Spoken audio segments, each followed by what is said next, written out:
పరవశించే కథలుగా మారాయి. మూసిపోయిన నా కళ్ళు నా గుండె తలుపులను గట్టిగా కట్టినట్టాయి. ఎవరో తెలుసుకునేంత అమ్మాయికి చక్రవర్తిని కాదు, అమ్మాయిలతో ఆట బొమ్మలతో ఆట ఆడుకునే అశోక చక్రవర్తిని. అయినా ఎలా కనిపెట్టావు? అసాధ్యం సుసాధ్యం చేయడంలో ఆయన అనిత సాధ్యులను విజయం పరంపర ఇలాగే కొనసాగాలని కాదల గంగంలో కాలు పెట్టిన వేగా పిచ్చాగాన్ని అర్థం చేసుకోలేనా? ప్రతిసారి నువ్వే గెలుస్తున్నావు. అయినా ఏంటి బావా చెప్ప పెట్టకుండా వచ్చేసా? చెప్పి వస్తే ఇల్లే ఉండేది ప్రజలు, చెప్పకుండా వస్తుంది కదా. బాబా నేను నీతో మాట్లాడు, ఫోన్ కూడా చేయకుండా అసలు ఎలా ఉన్నా బాబా? నేను అంత కానిదానినయ్యానా? ప్రశాంతి, నీ కోపం చదవాలంటే నన్ను ఏం చేయమన్నా చెప్పు. సరే, ఈ ఒక్కసారి క్షమిస్తాను.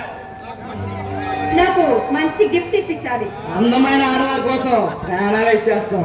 అలాంటిది నీ కోసం నా గుండె పోషిస్తాం ప్రశాంతి. బాబా ఇది మరీ టూ మచ్ బాబా. సరే ప్రశాంతి, నువ్వేనంటే ఇంతకీ ఎలా ఉన్నావు బాబా? అసలు ఏం చేస్తున్నావు? ఇంత క్షణంగా ఇక్కడికి ఎందుకు వచ్చావు? చూడు ప్రశాంతి, దేశంలో కన్ను దేశ వినాశనానికి ఈ అందరూ టార్గెట్ చేసి ప్లాన్ చేసినట్టు ఇంటిని పోసి రిపోర్ట్లు వెల్లడైంది. అందుకే ఈ ప్రభుత్వం ఈ సిటీకి నన్ను ఇంటిని పోసి ఆఫీసర్గా నియమించింది. బాబా దేశం కోసం ఇలా మాట్లాడకేమో అత్తమ్మవారు నీకు భరత్ సింగ్ అనే పేరు పెట్టారు. కానీ వాళ్ళు ఈరోజు పై నుండి నువ్వు చేస్తున్న గొప్ప కార్యాలన్నింటినీ చూస్తూ ఉంటారు. ఎందుకంటే నన్ను కొడుకులు కన్నందుకు వాళ్ళు ఎంతో ఆనందపడతారు బాబా.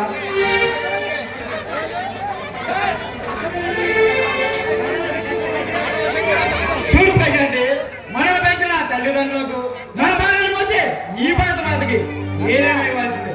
లేకుంటే ఈ జీవితానికి అర్థం పరమార్థం ఏది ఉండదు. బాగా చెప్పావు బాబా.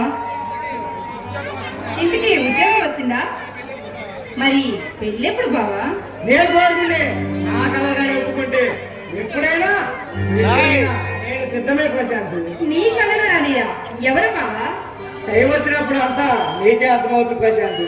ఎంతకి నువ్వేం చేస్తున్నావు? జర్నలిజం కోర్సు కంప్లీట్ చేశాను బాబా. అంటే నువ్వు కూడా ఈ సమాజం కోసం సేవ చేయాలనుకుంటున్నావు అన్నమాట. అవును బాబా, అవును బాబా, అవును. ఇంతకీ ఆ కలలు రాని ఎవరు? నా ఊహలకు ఊపిరి పోసి నా కళలకు ప్రాణం పోసి ఆ దేవత ఎవరో కాదు, నువ్వే ప్రశాంతి.